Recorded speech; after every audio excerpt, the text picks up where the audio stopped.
Ang sabi nila, kailanman ay hindi matutumbasan ang pagmamahal ng isang ina. Dahil kahit magkanya-kanya na ang mga anak at bumuo ng pamilya ay palagi nandyan ang kanilang ina para sila ay gabayan at tulungan sa bawat pagsubok ng buhay. Hindi naman kasi nauubos ang pagsubok na dumarating sa atin. Pero minsan ang lakas na mismo natin ang nagsisimulang maubos hanggang sa tuluyan na tayong manghina. Papa Dudok, just call me Jeya, not my real name. Pero ito rin ang tawag talaga sa akin ng mami at mga kapatid ko. 45 years old na ako sa ngayon and working as a professional musician. Dati akong miyembro ng isang kilalang banda pero ngayon ay nakafocus na ako sa paggawa ng mga kanta para sa iba't ibang singer. Matagal ko na ring libangan ang pakikinig ng programa ninyong Barangay Love Stories. Actually, isang programa ninyo sa mga nagiging inspirasyon ko sa pagsulat ng kanta. Yung mga kwento na ini-air ninyo na hango sa totoong buhay ng mga taong nakikinig. Bunso nga pala ako sa 3 magkakapatid. Panganay si Ate Marla at pangalawa naman si Kuya Marlo. Maaga kaming naulila sa daddy namin at tanging si mami na lamang ang nagtatrabaho para sa amin noon. Principal siya sa isang public school at naitaguyod niya ang pag-aaral namin hanggang sa makatungtong na ako sa kolehiyo. Nursing ang kurso na kinuha ko at nagpa-part-time job ako bilang singer sa isang restaurant na malapit lang sa bahay namin, Papa Dudut.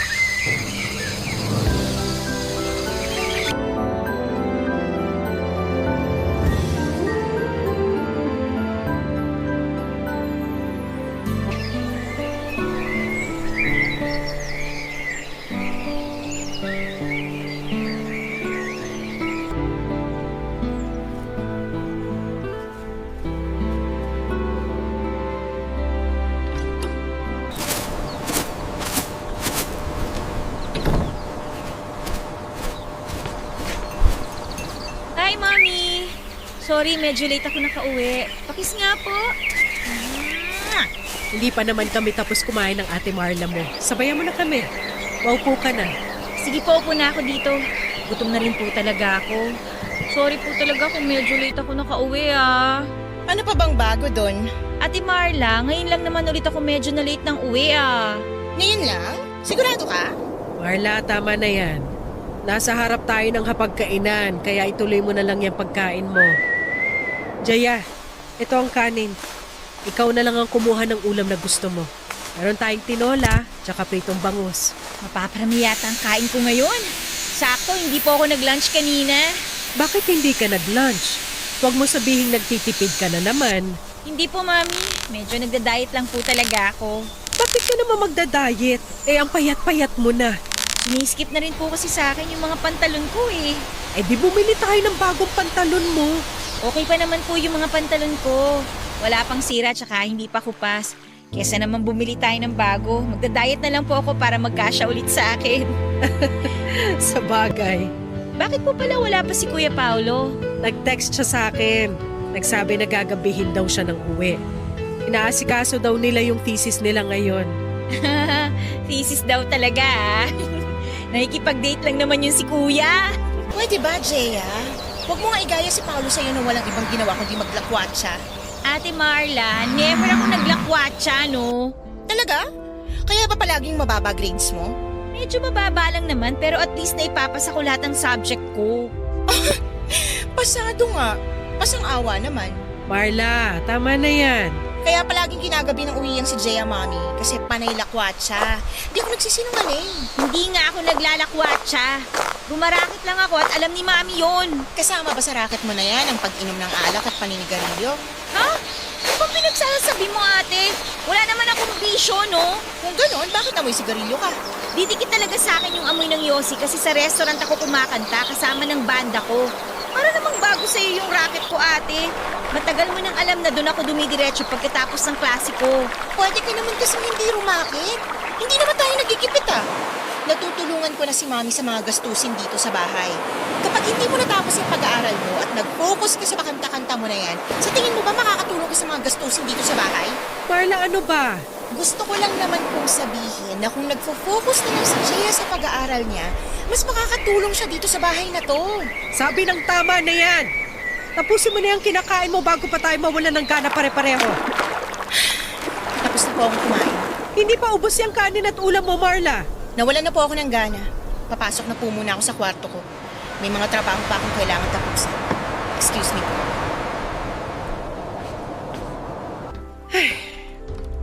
Pagpasensyahan mo na lang muna ang ate mo. Pagod lang yun sa trabaho. Kahit naman po hindi siya pagod sa trabaho, alam ko naman na disappointed siya sa akin. Hindi disappointed sa iyong ate mo. Nagkataon lang na magkaiba kayo ng hilig sa buhay. Ganun naman talaga yun, di ba? Hindi tayo pare-pareho ng hilig kaya may mga bagay tayong hindi pinagkakasunduan. Basta, palagi akong proud sa lahat ng ginagawa mo. Maniwala ka.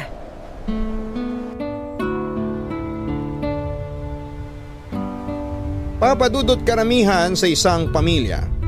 Ang bunso ang pinakabida at paborito.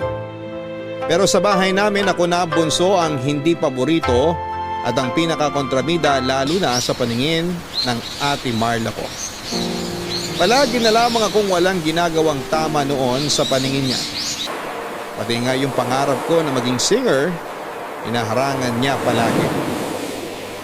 Sinunod ko na nga yung gusto niya na kumuha ng course na nursing. Pero pinapakialamanan niya pa rin ang pagsali ko sa banda noon. Nangako naman ako na hindi ko pababayaan ang pag-aaral ko pero bawat kilos ko ay mali na kaagad sa paningin niya. Palibhasa kasi. Graduate siya na magna cum laude at naging successful na arkitekto para mataas ang tingin niya sa sarili. Si Kuya Paulo naman ay palaging walang komento kapag may mga oras na nagtatalo kami ni Ate Marla. Siguro kasi ayaw niya na sa kanya mabaling ang sermon ng ate namin. Mabuti na lang talaga sa kabila ng pagiging kontrabida ni Ate Marla sa buhay ko. Nandun si Mami na palaging tagapagtanggol ko at number 1 supporter sa pagkanta ko. Sabi nga niya kay daddy ko raw na mana ang galing sa pagkanta. Yun din daw ang dahilan kung bakit na in love siya kay daddy noon. Dahil sa ganda ng boses nito at sa tuwing narinig niya akong kumanta, naaalala niya lagi sa akin si daddy. Kaya naman sinusuportahan niya talaga ang pagkanta ko. Lalo na noong nagdesisyon ako na huminto na sa pag-aaral at mag-focus na lamang sa pagkanta. Kasunod noon ay ang pag-alis sa bahay namin para tumira sa isang apartment kasama ang kabanda ko.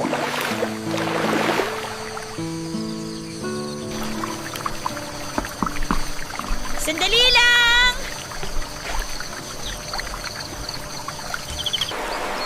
Oh, Mami! Good morning, anak. Good morning, Mami! Pasok po kayo.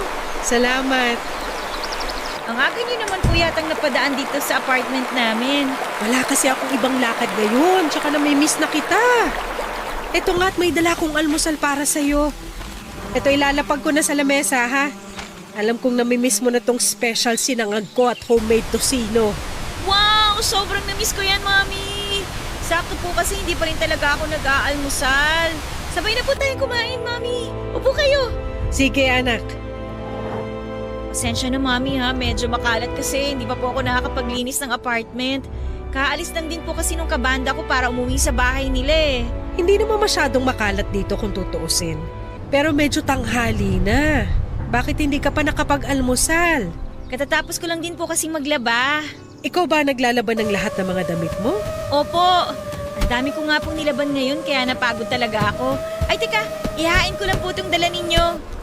Bakit hindi ka na lang magpa-laundry para hindi ka na napapagod ng ganyan? Hindi naman po ako napapagod masyado. Tsaka para makatipid rin po sa mga gastusin dito sa apartment. Ito ang plato niyo, Mami. Salamat, anak. Binuksan ko na rin itong mga lalagyan ng sinangag at tocino na dala ko. Namiss ko talaga tong luto niyo, Mami. Dadamihan ko yung kain ko, ha. Pagsasabayin ko na rin yung almusal at tanghalian para 2 in 1 na. Kailangan mo talagang kumain ng marami kasi ang laki ng pinayat mo mula nung lumipat ka rito. Talaga po ba? Pumayat na ako? Oo! Masyado mo na yatang napapabayaan ang sarili mo eh. Hindi naman po. Medyo stress lang din po kasi sunod-sunod yung gig namin eh. Mukhang hindi ka na nakakapagpahinga ng maayos, Jeya. Bakit kasi hindi ka na lang umuwi sa bahay natin para naaasikaso kita ron? Ay naku mami, may stress lang po ako sa bahay. Alam niyo naman po na hanggang ngayon, inis pa rin sa akin si Ate Marla kahit 1 taon nang nakalipas mula nung huminto ako sa pag-aaral. Palagi lang ring mainit ang ulo niya dahil sa trabaho. Baka ang ibig niyong sabihin, palaging may init ang mata niya sa akin kasi lahat ng ginagawa ko mali sa paningin niya. Kaya ang dami niya kagad puting buhok eh. Masyado kasi siyang seryoso sa buhay. Yayain niyo nga po mag-zumba para mag-enjoy naman siya kahit papano. Huwag kang mag-alala. Gagawin ko yung suggestion mo. Yayayain ko siya sa susunod na linggo para naman makapag-exercise din siya. At para po hindi na madagdagan ng wrinkles niya sa muka, mas matanda na nga po siyang tingnan sa inyo, Mami. Uy, grabe ka na sa ate mo. Di, nagsasabi lang naman po ako ng totoo. Ay, Mami, alam niyo ba? May isang talent manager na kumausap sa amin nung isang araw. Balak niya raw pong ilakad kami sa isang sikat na recording company. Talaga? Naku, nakakatuwa naman yan. Sobra po talaga, Mami. Kapag nagtuloy-tuloy po to, magkakaroon kami ng mas maraming racket, sponsor, tsaka mga out-of-town gig. At sisikat ka na, Jeya! Makikilala ka na ng mga tao sa iba't ibang parte ng Pilipinas. Malayo pa po yan, Mami. Ramdam ko na malapit na mangyari yun. Pero ngayon pa lang, uulit-ulitin ko na sa'yo na sobrang proud ako sa'yo, anak. Salamat po. Salamat po kasi lagi kayong nandyan para sa akin. Aba, syempre naman. Ako yata ang #1 fan ng anak kong mahusay kumanta.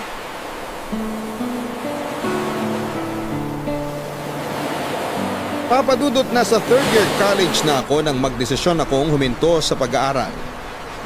Galit na galit si Ate Marla na parabang siya na ang nagpapaaral sa akin. Ang sabi niya ay dapat daw ay hindi ko sinasayang ang buhay ko sa pagbabanda dahil wala naman daw yung patutunguhan. Pero nang mga panahon na yon, desidido na talaga ako kasi hindi na talaga ako nag-i-enjoy na mag-aral lalo na sa kursong hindi ko naman gusto. Yun din ang dahilan kung bakit umalis na ako sa bahay namin. Nung una ay sobrang nanibago at nahirapan talaga ako na mag-adjust. Yun kasi ang unang pagkakataon na umalis ako sa bahay namin para mag-solo. Tapos sanay pa ako na palaging inaasikaso ni Mommy. Yung kapag nagutom ako, palaging may pagkain na nakahain sa lamesa. Yung hindi na uubusan ng pagkain sa ref na pwede kong kainin kahit kailan ko gusto. Pero sa apartment ng kabanda ko ay kailangan kong makisama. Hindi pwede na ako lang ang kakain o kaya ay hindi ako mag-share. Tapos magkaiba rin kami ng ugali kaya kailangan talaga na makisama. Pero mas okay na yon. Kaya sa naman doon ako sa bahay namin na palaging mali ang ginagawa ko sa paningin ni Ate Marla.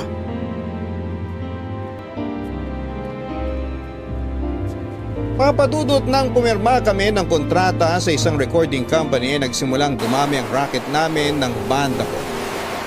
Hindi naman kami sobrang sikat pero na-experience namin ang lumabas ng ilang beses sa mga sikat na TV show. Halos nalibot na rin namin ang buong Pilipinas. Nagkaroon din kami ng chance na makatugtog sa ibang bansa. Halos may kanya-kanya na rin kaming buhay noon ng mga kapatid ko. Ang kuya Paulo ko ay may asawa at anak na kaya nakabukod na ng bahay. Si Ate Marla, engaged na noon sa long-time boyfriend niya at madalas na doon tumutuloy sa bahay nito na malapit sa pinagtatrabahuhan niya. Si Mommy naman ay nag-retire na sa pagiging principal niya sa public school. Kaya madalas na nasa bahay na lamang siya. Naging mga busy na talaga kami noon lalo na sa pagkayod para sa mga sarili namin. Hindi naman kami naghihirap, papadudot, pero siguro may gusto lang kaming patunayan sa mga sarili namin na kaya naming mabuhay nang hindi umaasa sa ibang tao. Kaya naman papadudod sa ilang taon na lumipas ay masasabi ko na halos umikot ang mundo namin nang magkakalayo sa bawat isa.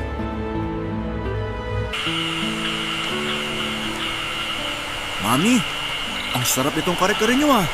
Kahit walang alamang masarap na. Sarap no? Ito talagang na-miss ko sa mga nilulutong ulam ni Mami. Pero wala pa rin tatalo sa dinakdakan niya na sobrang paborito ko. Ate, lahat naman yata ng luto ni Mami paborito mo eh. Lahat naman kasi ng niluluto niya masarap. Ayan, namimiss niyo ang luto ko pero ako hindi masyado. Siyempre kasama na kayo doon. Kayo at ang luto niyo ang palagi naming namimiss dito sa bahay. Pasensya na po pala kayo kung hindi ako masyadong makauwi dito. Panay po kasi overtime namin sa trabaho nitong mga nakaraan eh. Ayos lang yun. Bakit nga pala hindi mo sinama boyfriend mo rito sa bahay para nakasabay natin siya mag-dinner? Nako, mas busy pa po yun sa akin. Sinubukan kong kulitin pero hindi po niya talaga maisingit sa oras niya eh. Parehas talaga kayong workaholic ng boyfriend mo ate, no? Mas workaholic yun sa akin. Swerte na nga makalimang oras na tulog yun sa gabi kasi hanggang sa bahay, dinadala niya mga trabaho niya. Mami! Sorry, late ako nakarating. Sobrang na-miss ko kayo, Mami. Payakap mo sa mami ko. Ang higpit ng yakap pa. Parang wala nang bukas. Halos 3 linggo ko po kayo kasing hindi nakita.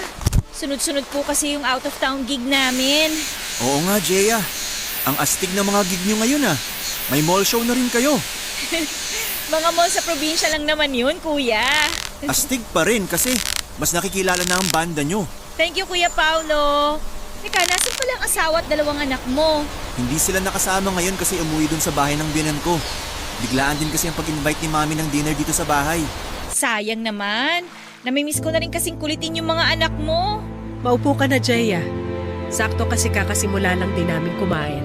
Sorry po kung ako na naman ang pinaka-late na dumating. Traffic po kasi talaga eh. Ano pa bang bago doon? Ikaw naman palagi ang pinaka-late kapag may family dinner tayo. Palibhasa, wala ka kasing pagpapahalaga sa oras ng ibang tao. Hindi ba pwedeng na traffic lang ako sa EDSA? Bakit napunta na sa pagpapahalaga sa oras ng iba? Alam mo namang laging traffic sa EDSA, bakit hindi ka nag-adjust ng oras mo? Ang hirap kasi sa'yo, wala kang pakialam sa mga tao naghihintay sa'yo. Ang hirap din sa'yo, ate. Masyado kang feeling perfect. Jeya, tama na yan. Eh kasi naman tong si Ate Marley, palagi na lang feeling perfect. Nakakainit ng ulo. Pagod na nga yung tao kung ano-ano pang maririnig ko. Ikaw lang bang pagod? Galing din kami sa trabaho ni Paolo pero hindi kami na-late sa call time ni Mami para sa dinner na to. Mga anak, tama na yan. Magkakaiba tayo ng trabaho. Mas hawak niyo ni Kuya Paulo ang mga oras ninyo. Hindi kagaya ng trabaho ko. Eh di humanap ka ng trabaho nang hindi ka nagre-reklamo dyan. Ate Marla, Jeya, tama na yan. Hindi naman ako nagre-reklamo, no? Gusto ko lang ipaintindi sa inyo na magkaiba tayo ng nature ng trabaho. Huwag mo igaya sa boring na trabaho mo yung mga gig ko. Boring pala. Kahit halos triple ang kinikita ko sa trabaho kaysa dyan sa walang kwentang ginagawa mo. Grabe ka na magsalita! Mas grabe ka! Masyadong mataas tingin mo sa sarili mo. Hindi ba talaga kayo titigil ha? Ate Marla, Jeya? Minsan na nga lang tayo magkasama-sama dito sa bahay, mag-aaway na naman kayo. Hindi nyo na nirespeto si Mami. Eto kasi si Jay eh. Anong ako? Ikaw to nag-umpisa. Nag-umpisa lang naman ko dahil late ka na naman. Sinabi ko naman yung dahilan, di ba? Hindi ko naman ginusto Tama na, ano ba? Hindi ba talaga kayo titigil? Hindi na kayo nahiya kay Mami. Gusto ko lang namang ipaintindi kay Jay kung anong mali sa ginagawa niya. Mali sa paningin mo, ate. Sa paningin mo lang. May sakit ako. Stage 3. Glioblastoma. Isang uri yun ng brain cancer. At yun ang dahilan kung bakit inimbita ko kayo rito sa bahay para magkasama-sama tayong 4. Kaya sana, ibigay nyo na sa akin ang oras na to para magkaroon tayo ng masaya at matiwasay na hapunan.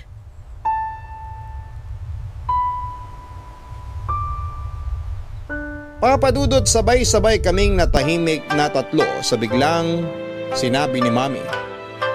Kaagad na nanikip ang dibdib ko nang marinig ko ang sinabi niya tungkol sa sakit niya. Hindi ako makapaniwala lalo na noong mahinahon niya pa yung sinabi sa amin. Una, ang rehistro sa utak ko ay nagbibiro lamang si Mami. Gusto ko talagang isipin na biro lang ang lahat. Pero kilala ko ang nanay ko. Hindi siya kailanman gagawa ng kahit na anong biro tungkol sa bagay na yon. Kaya sobra kong pinigil ang luha ko ng mga oras na yon. Nag-guilty rin ako kasi inisip ko na dapat ay hindi ako na late sa dinner namin na yon, Papa Dudut. Na dapat ay mas inagahan ko pang uwi sa bahay dahil minsan lang kaming imbitahan ni Mami na kumain ng sabay nang walang kahit na anong okasyon. At dapat ay nagtimpi na lamang ako para hindi kami nag-away ni Ate Marla. Doon ko lang na-realize kung bakit madalas akong tawagan o i-text ni Mami para kumustahin noon. Akala ko ay nami-miss niya lamang ako kaya niya ginagawa yon. Yun pala ay may iba na siyang mas malalim na kadahilanan. Pero pagkatapos ng gabi na yon, ay hindi na kami nag-aksaya pa ng oras. Sinamahan namin si Mami sa mga follow-up check-up niya hanggang sa magsimula na ang chemotherapy niya. Wala namang problema sa pera dahil kaya naming mag-share para sa mga gastusin. Dahil ako ang pinakamadalas na out of town, ang ginagawa ko na lang para makabawi kahit paano ay palagi akong tumatawag pagkatapos ng mga gig ko para kumustahin si Mami. Pero Papa Dudut, sa oras na matapos ang gig ko, kahit saan mang lugar ako naroon, sinisikap ko na dumiretso uwi sa bahay namin para puntahan si Mami.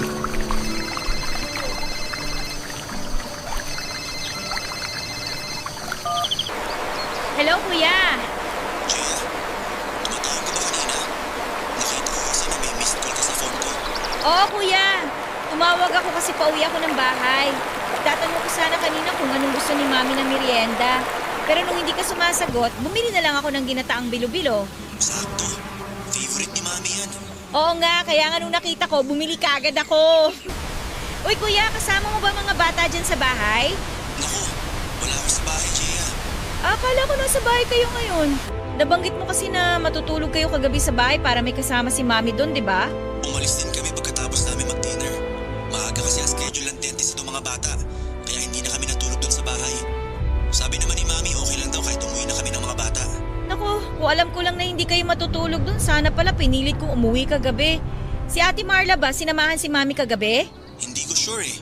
Pero baka naman maaga siya umuwi kanina. Kung hindi lang magkakasunod yung mga gig namin, masasamahan ko sana ng mas matagal si Mami eh. Kahit ako na lang para hindi na rin kayo maobliga tsaka hindi na maabala ang mga sked nyo. Pasensya na kasi kinailangan talaga naming umalis ng bahay kagabi kasi kasama ko ang mga bata. Gia, kailangan ko na palang ibaba tong tawag kasi paalis na rin kami ng mall ng misis ko at mga anak namin. O sige kuya, nasa tapat na rin naman ako ng gate ng bahay natin.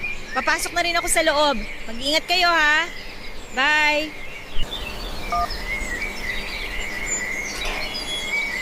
Sana nasa loob ng bahay si Ate Marla para naman may kasama si Mami.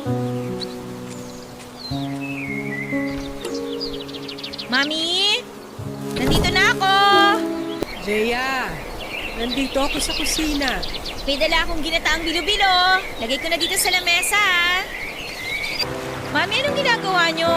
Naglilinis ako ng lababo pero patapos na rin naman ako rito. Magbabanlaw na nga sana ako ng mga kamay nang dumating ka. Pero bakit kayang gumagawa niyan? Sino ba ang dapat na gumawa nito? Wala naman akong kasambahay dito. Ayaw nyo naman po kasi ikuha namin kayo ng kasambahay na makakasama dito sa bahay eh. Hindi ko rin naman kailangan pa ng ibang tao na makakasama rito. Nasaan po ba si Ate Marla? Di man lang kayo tinutulungan sa paglilinis sa lababo. Sa Lunes pa raw siya makakauwi dito sa bahay. Kasi nasa Batangas siya hanggang Linggo para sa seminar nila sa trabaho. Sana po hinintay nyo na lang ako para ako na po ang gumawa niyan. Anak, alam kong may sakit ako pero hindi ako baldado. Naigagalaw ko pa lahat ng parte ng katawan ko. Kaya hindi mo kailangan na mag-alala sa akin ng ganyan. Ayoko lang po kasi na masyado kayo napapagod, Mami. Tsaka madalas ba talaga na wala kayong kasama dito sa bahay? Medyo.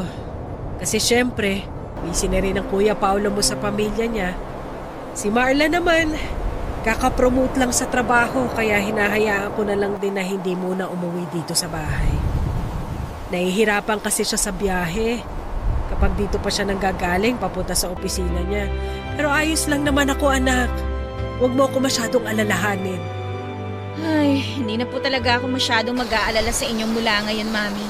Kasi uuwi na po ulit ako dito sa bahay natin. Dito na po ulit ako titira. Para kahit naman papano, tuwing wala akong trabaho, may kasama kayo dito.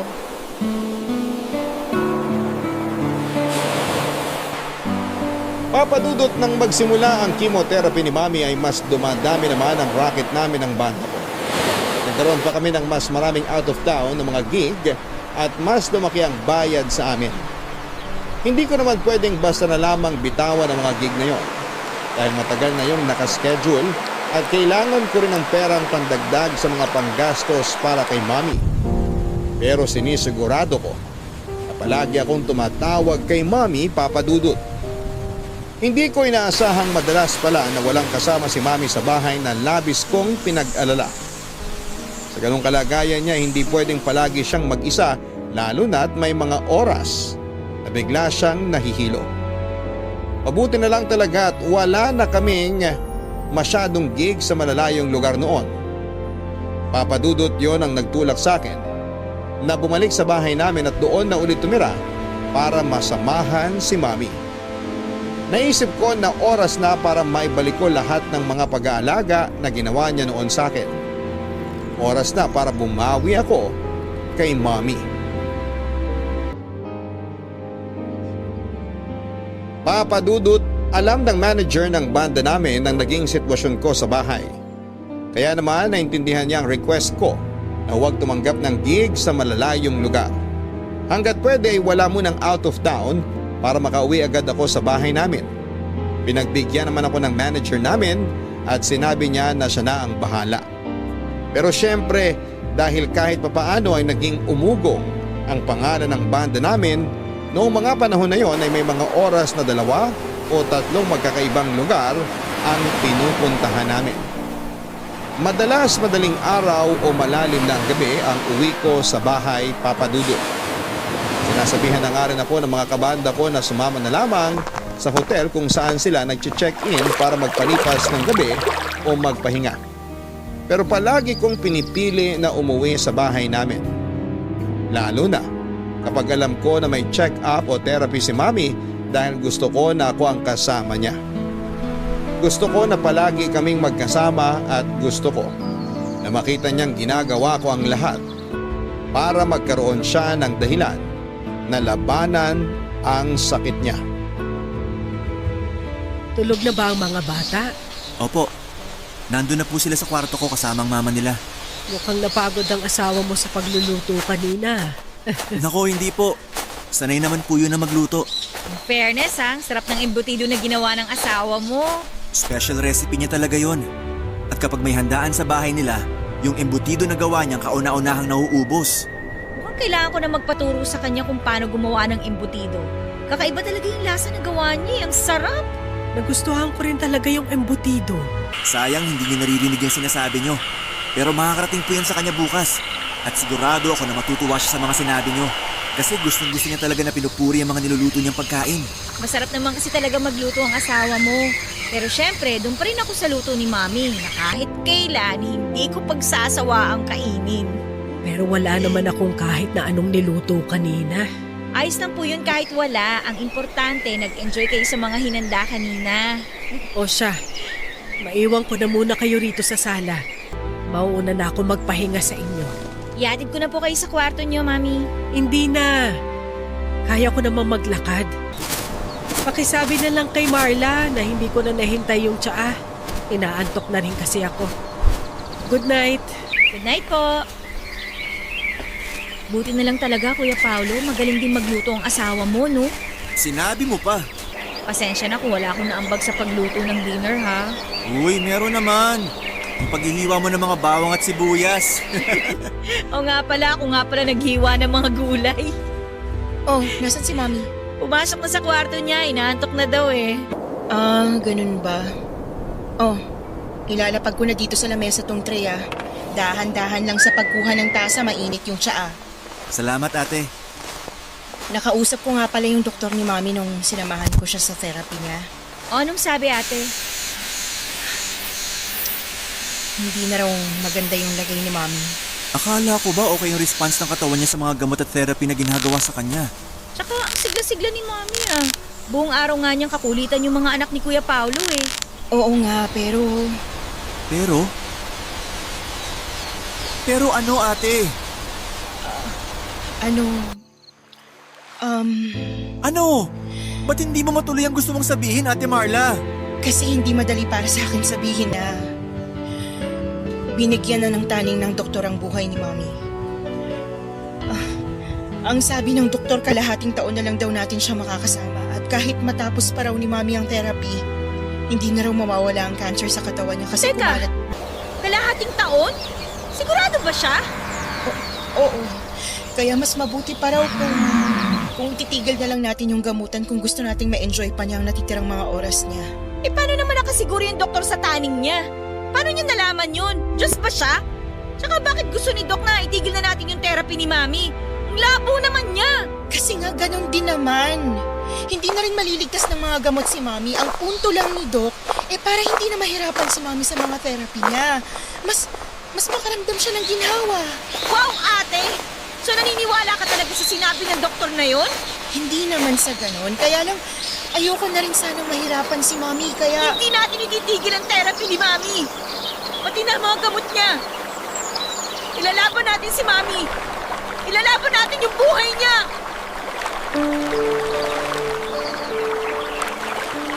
Papadudod sa bawat therapy ni Mami ay never kong narinig sa kanya na nahihirapan na siya. At gusto na niyang itigil ang lahat. Kahit na nakikita ko ang malaking pagbabago sa katawan niya.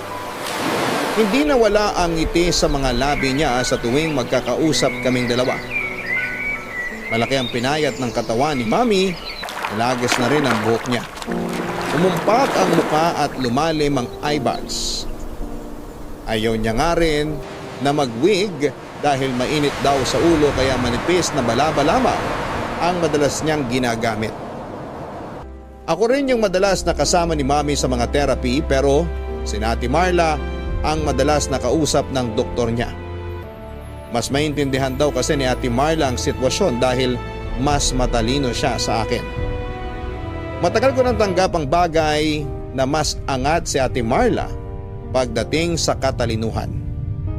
Mataas pa rin naman ang bilib ko sa kanya kahit naiinis talaga ako sa ugali niya. Kasi alam ko na sa aming tatlo na magkakapatid ay siya talaga ang nag-iisang achiever. Pero hindi ko maintindihan kung bakit gano'n na lamang kadali para sa kanya ang isuko ang laban para kay Mami. Para bang nawala lahat ng katalinuhan na meron ng ate ko. Hindi ko talaga inaasahan na sa kanya ko pa unang maririnig na hindi na namin dapat ilaban pa si Mami.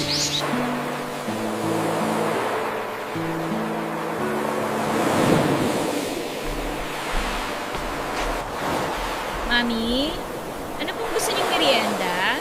Hindi pa naman ako nagugutom, anak. Sigurado po kayo? Oo, busog pa naman ako. Naparami ang kain ko kaninang tanghalian natin. Nakakatuwa nga po, ang dami niyong nakain kanina. Sabihan niyo na ako kung anong gusto niyong kainin mamaya pag nagutom kayo, ha? Sige, sabihan kita agad. Ano po palang ginagawa niyo? Halika, Jeya. Tabihan mo ako dito sa sofa. Samahan mo ako na tignan ng mga to. Ano po ba yan, Mami? Nakita ko kasi sa kwarto kanina tong maliit na photo album. Sobrang luma na yan, Mami, ah. Oo, field trip pa to ng mga kapatid mo. Noong nasa elementary sila. Sinama ka namin. Ay, naalala ko po itong isang picture na to, Mami. Yan, yung nasa butterfly garden tayo. Oo nga po. Tapos, palagi akong sinusundan ng mga paru-paro. Kayong dalawa ng Kuya Paulo mo, ang palaging sinusundan ng mga paru-paro nung nandun tayo. Noong una nga po natatakot ako pero nung matitigan ko yung paru-paro, ang gaganda po pala talaga nila. Lalo na yung mga kulay, ang titingkad. Tignan mo tong picture na to, oh.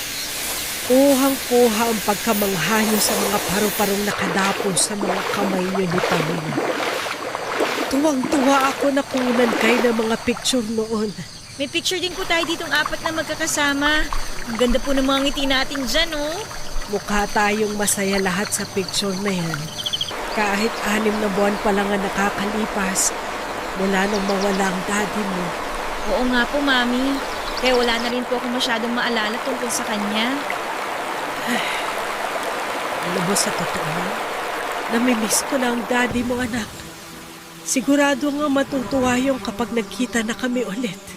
Mami, ano ba naman yung sinasabi niyo? Hindi pa po kayo magkikita ni Daddy. Matagal pa po namin kayo makakasama. Hindi ko naman sinabi na bukas na kami magkikita. Pero hindi pa po kayo pwedeng magkita ni Daddy. Naniniwala akong nagagaling pa kayo. Sa totoo lang, anak, minsan gusto ko na lang maging paru-paro. Gusto ko na maging malaya, kagaya ng mga paru-parong nandito sa litrato. Malaya sa lahat ng gulo dito sa mundo at sa sakit na meron ako ngayon.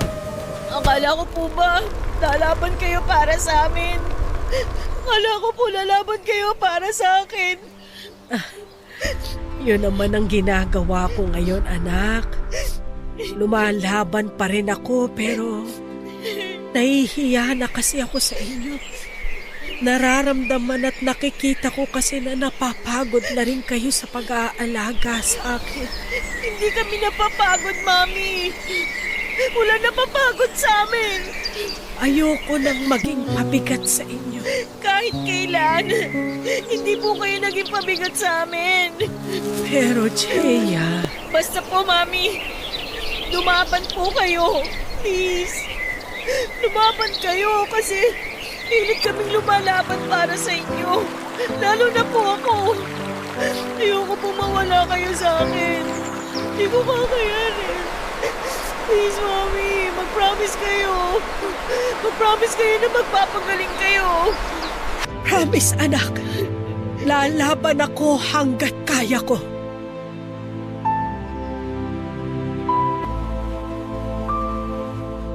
Papadudot nang makausap ko ang doktor ni Mami, sinabi niya sa akin na napakaliit na ng chance na mawala ang cancer niya lalo't umakyat na ito sa stage 4. Pero ang mas masakit doon ay nang marinig ko rin mula sa doktor mismo na wala ng 1 taon ang itatagal ng buhay ni Mami. Gusto kong magalit sa kanya ng mga panahon na yon dahil isip-isip ko ay wala siyang karapatan. Nabigyan ng taning ang buhay ng nanay ko. Hindi siya Diyos para malaman kung hanggang kailan na lamang mabubuhay ang isang tao. Isa pa'y malakas ang loob ni Mami na nakikita ko sa kanya na gusto niya pa ring lumaban para makasama kami ng mga anak niya. Gusto niya na makita ako na inaabot ang pangarap ko. Nang magkakwentuhan nga kami ni Mami tungkol sa mga litrato sa photo album na hawak niya, bumalik sa alaala ko ang lahat ng pag-aalaga na ginagawa niya sa akin noon. Ang pinakapaborito ko sa lahat ay nang ipasyal niya kaming magkakapatid noong mga bata pa kami sa isang butterfly garden. Kalahating taon pa lang noon ang nakakalipas mula nang mamatay si Daddy at may lungkot pa rin sa puso ko ng mga oras na yon. Pero sinabi ni Mami na naging paru-paro na raw si Daddy, na malaya sa lahat ng sakit na meron siya noon. Sinabi niya na nasa masayang lugar na raw si Daddy at lumilipad na parang isang paru-paro. Pero papadudot ng mga oras na kausap ko si Mami habang hawak niya ang photo album, alaala ng masayang kabataan ko. Nangako ako sa sarili ko na hindi ko siya bibitawan hanggat kaya ko.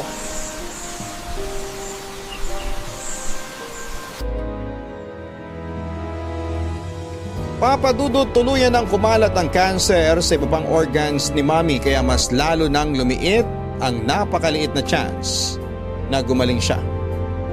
Ang sabi nga ng doktor ay wala na talagang gamot o therapy ang makakapagpagaling sa sakit niya. Ayoko talagang maniwala kasi nakikita ko naman na malakas siya. Oo, malaki ang pinayat ng katawan ni Mami at hirap na siyang makalakad pero andun pa rin ang energy niya. Andun pa rin ang pag-asa niya, naggagaling siya at makakasama pa namin siya ng matagal. Ilang beses akong kinausap ni Ate Marla na itigil na namin ang mga gamot ni Mami at hayaan na lamang namin na maging masaya ang nalalabing araw ng buhay niya. Nagalit talaga ako kay Ate Marla kasi kahit siya ay parang tinaningan niya na rin ng buhay ng mami namin. Hindi ko maintindihan kung ano bang dahilan ng pag-iisip niya ng ganong bagay. Bakit parang napakadali lang sa kanya na isuko si mami. Pero nanindigan ako sa desisyon na hindi namin ititigil ang pagpapainom ng natitirang gamot ni mami. Hanggang isang araw ay biglang nanikip ang dibdib niya kaya kaagad namin siyang isinugod sa ospital. Na cardiac arrest na pala si mami. Nailigtas ng mga doktor ang buhay ni mami kaya lang ay na-comatose naman siya, Papa Dudut.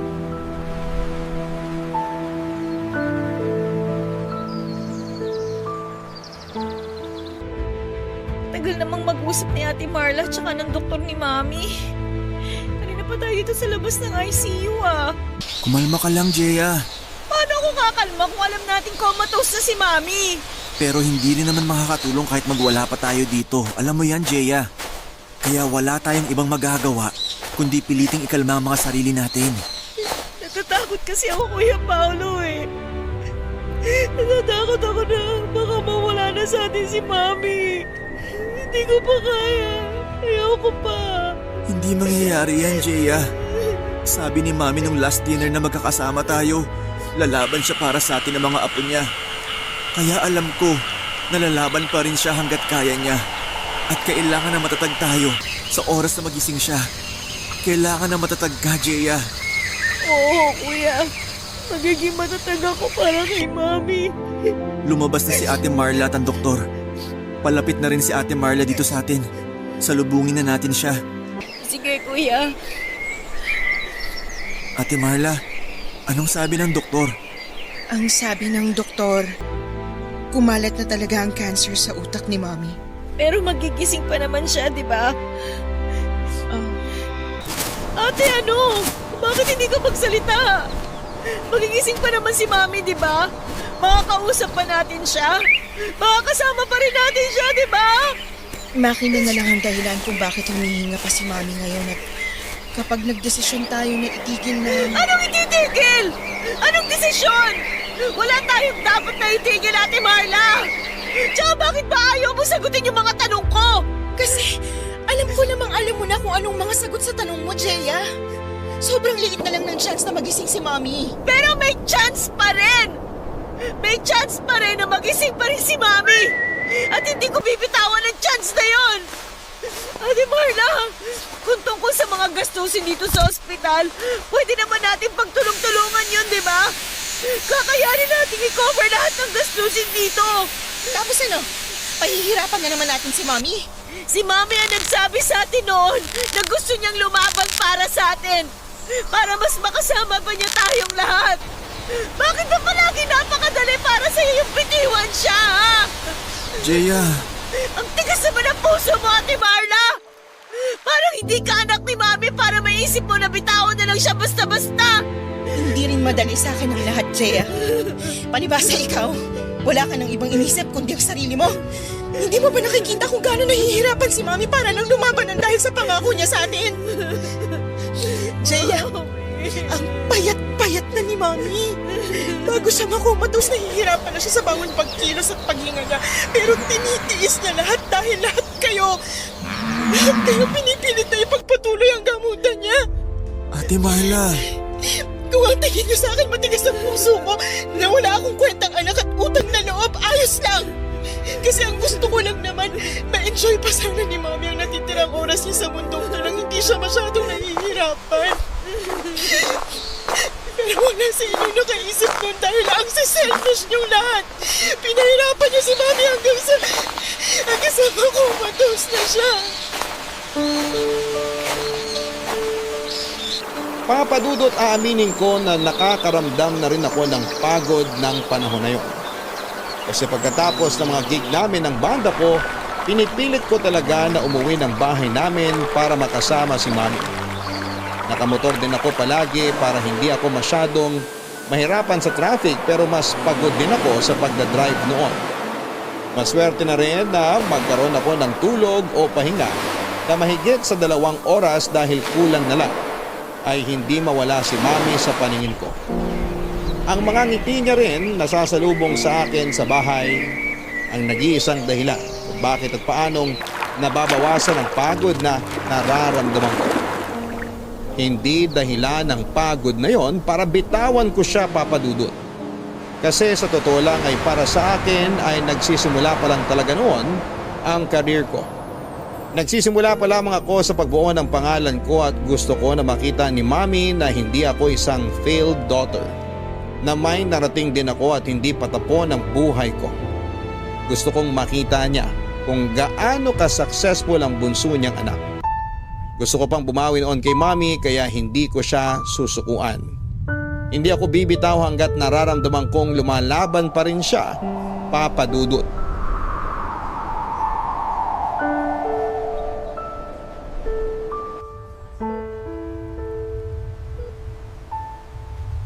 Jaya.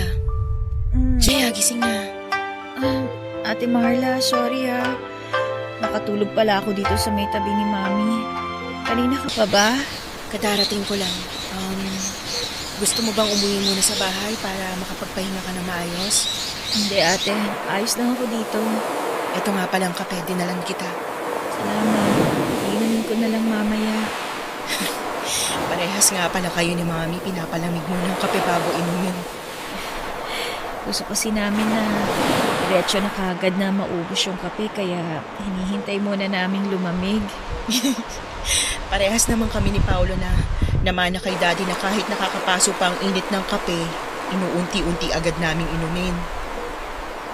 Jaya, alam ko na hindi talaga tayo masyadong close pero mali ka sa iniisip mo na matigas ako. Na matigas ang puso ko. May isang beses kasi na nagkausap kami ni Mami. Ang sabi niya, napapagod na raw siyang magpagamot. Napapagod na siyang lumaban. Sinabi niya yun? Oo. Sinabi niya pagkatapos ipaalam sa atin ng doktor na hindi napigilan ng cancer na kumalat sa ibang organs niya. Tapos tinanong ko siya kung gusto ba niyang itigil ng therapy niya at ang mga gamot na iniinom niya. Anong sagot niya? Ang sabi niya, hindi raw. Kasi alam niyang ayaw niyo ni Paolo. Ayaw niyong itigil ang pagpapagamot niya.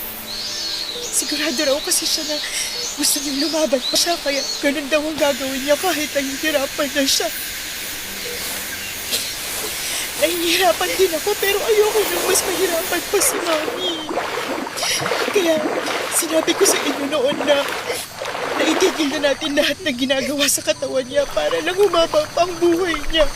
Pero sabi ng doktor, pwede pa naman lumagising si Mami. Oo, napakaliit ng chance, pero pwede pa.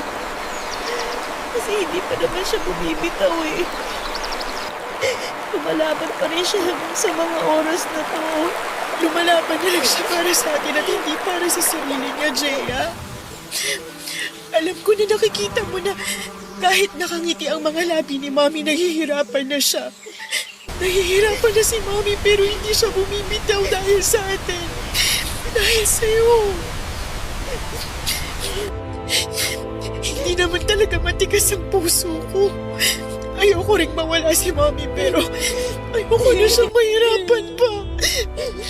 Gusto ko na siyang magpahinga. Hindi ko alam, Ate Marla. Kasi sa totoo lang, hindi ko alam kung kakayanin kung mawala si Mami. Lahat naman tayo nahihirapan. Pero sana, maisip mo na habang patuloy tayo naghihintay na magising si Mami. Patuloy din siyang nahihirapan para sa atin. Jaya, hindi talaga madali to pero baka oras na.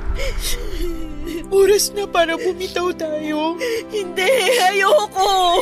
Hindi bibitaw! Hindi ko susukuan si Mami! Kung pagod na kayo, sige! Umalis na kayo lahat! Basta ako, ilalaban ko si Mami hanggang sa huli! Sige, lalabas na muna ako para kausapin ng doktor ni Mami. Mami! Mami! Alam ko naririnig mo ako. Alam ko na nararamdaman mo ang higpit ng pagkakahawak ko sa kamay mo. Mami! Sobrang miss na kita. Yung mga yakap mo, mga kwento mo, saka yung mga ngiti mo. Mami, gigising ka pa naman, di ba? Kasi babawi pa ako sa'yo eh. Makikita mo pa ako na kumakanta sa mas malaking stage. Makikita mo pa ako na inaabot yung mga pangarap ko. Eto pa lang ako.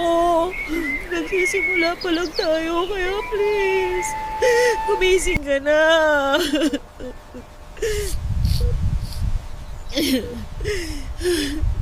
Hindi ko alam kung maniniwala ba ako sa sinabi ni Ate Marla kanina.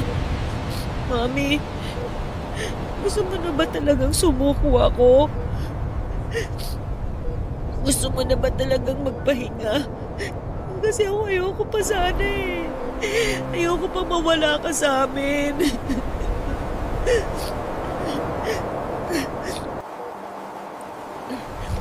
Paro-paro? Mami, tingnan mo. May paru-paro dito sa braso mo. Ang ganda ng kulay niya. Sigurado ako matutuwa ka sa kanya kasi...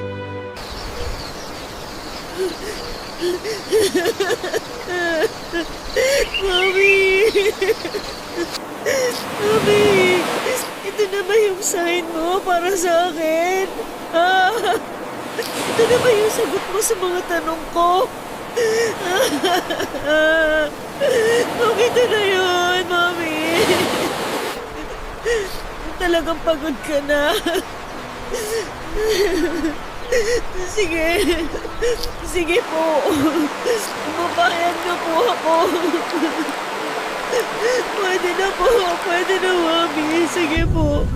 Pwede ka na po magpahinga. Tatanggapin ko po. Tatanggapin ko po kahit na napakasakit siya nga. Sobrang hirap. Tatanggapin ko po, Mami.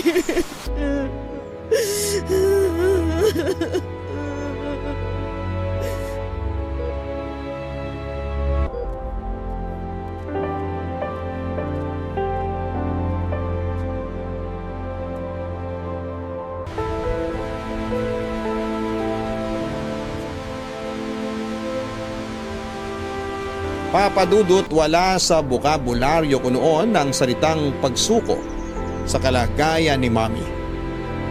Handa akong ubusin ang savings ko para lamang hintayin na magising siya. Naniniwala kasi ako noon na babalik siya, na magigising siya ulit at makakasama pa namin, kaya ayoko talagang bumitaw. Kahit parang ako na lamang talaga noon ang kumakapit at naniniwala sa bagay na yon. Handa pa rin ako na maging matatag at maghintay na gumaling siya. Pero nang makausap ko si Ate Marla at humingi siya ng sorry pagkatapos niyang magpaliwanag, nagsimula akong maguluhan sa nararamdaman ko. Inisip ko kung dapat ko pa ba talagang ipagpatuloy ang pakikipaglaban para mabuhay si Mami. Kung dapat ko pa bang ilaban ang gamutan sa kanya kahit sobrang liit na ng tsansa na magising siya. Kahit pikit ang mga mata niya, nakikita ko kung gaanong nahihirapan ang katawan ni Mami. Sa dami ng aparatong nakadikit sa kanya ay alam ko na hindi siya komportable kung may malay man siya. Pero gusto ko pa rin siyang ilaban. Gusto ko pa rin siyang makasama ng mas matagal. Pero ang hindi ako sigurado ay kung yun din ba ang gusto niya na mangyari noon. Papadudot, humingi ako ng sign kay Mami kung gusto niya na bang bumitaw ako. Gusto ko na maramdaman ko na sa kanya galing mismo na kailangan ko na siyang palayain. Kasi sa totoo lang ay kung ako ang tatanungin ay hindi ko pa kaya. Ayoko pa. Ayoko pa siyang mawala sa buhay ko. Pero nang makita ko ang paru-parong dumapo noon sa kamay niya na lumipad papunta sa kamay ko, yun ang naging sign ko para tuluyan ko na siyang bitawan. Alam ko na sign na yon dahil walang bukas na bintana sa ICU room na pwedeng maging daanan ng paru-paro. At kung paano siyang nakapasok doon ay hindi ko alam. Ang sigurado lamang ako ay sign yon ni Mami para bumitaw na ako sa mahigpit na pagkakakapit ko sa kanya. Papadudot isang araw ang lumipas ay muling na cardiac arrest si Mami. Pero sa pagkakataon na yon ay handa na ako sa susunod na mangyayari. Handa na ang puso ko na bitawan si Mami kahit sobrang hirap. At nang lumabas ang doktor mula sa ICU ay inaasahan ko na ang sasabihin niya na hindi na nila nailigtas pa ang buhay ni Mami kaya napayakap na lamang ako ng mahigpit kay Ate Marla. Hindi madali para sa akin ang tanggapin ang pagkawala ni Mami. Pero alam ko na pagkatapos niya kaming iwanan, magiging masaya at tahimik na siya. Kasi wala na siyang kahit na anong therapy na kailangan pagdaanan. Wala nang kirot o hirap pa sa mundong ito. At alam ko na magiging masaya at tahimik siya sa oras na makita niyang maluwag na naming tinanggap ang pagkawala niya. Mahigit 2 dekada na rin po ang lumipas mula na mawala si Mami Papadudot. Hanggang ngayon nga ay naluluha pa rin ako habang sinusulat ang kwento ko na ito. May kirot at lungkot na alam kong mananatili na lamang na malalim na peklat dito sa puso ko. Ang mahalaga ay natanggap ko na ang pagkawala ni Mami at sigurado ako na masaya siya kasi natupad ko na ang mga pangarap ko at naging mabuting asawa at ina rin ako na kagaya niya. Maraming salamat po sa pagbibigay ng oras na mai-air ang kwento ko sa tanghaling ito. At sana po'y nakapag-iwan ito ng aral sa ating mga kabarangay. Ang inyong forever kapuso at kabarangay, Jeya. Maraming salamat, Jeya, sa pagsulat mo sa aking programa dito sa Barangay Love Stories. Ramdam ko ang lungkot ng ating mga kabarangay na nakapakinig ng kwento mo, pero sigurado ako na malalim ang aral na naiwan mo sa kanila. Ang aral na sadyang maikli ang buhay nating lahat. Kaya dapat na palagi